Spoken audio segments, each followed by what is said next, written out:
ஆற்காடு சுரேஷின் கொலை வழக்கை மீண்டும் விசாரிக்க தனிப்படை அமைக்கப்பட்டுள்ளதாக வெளியாகியுள்ள தகவல் ஆம்ஸ்ட்ராங் கொலை வழக்கில் திருப்புமுனையை ஏற்படுத்தியுள்ளது.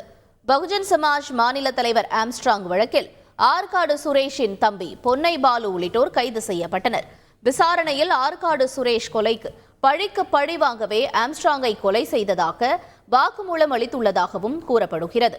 கடந்த ஆண்டு ஆற்காடு சுரேஷ் கொலை செய்யப்பட்ட நிலையில் இதில் ஆம்ஸ்ட்ராங்கிற்கு தொடர்பு இருப்பதாக அவர்களது தரப்பு நம்பி வந்துள்ளது.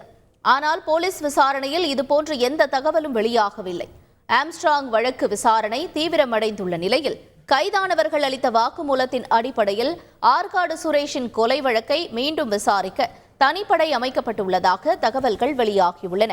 ஏற்கனவே இந்த வழக்கை விசாரித்த போலீஸ் அதிகாரிகளை விசாரிக்க திட்டமிட்டுள்ளதாகவும் தெரிகிறது. செய்திகளை உடனுக்குடன் தெரிந்து கொள்ள உடனே சப்ஸ்கிரைப் பண்ணுங்க.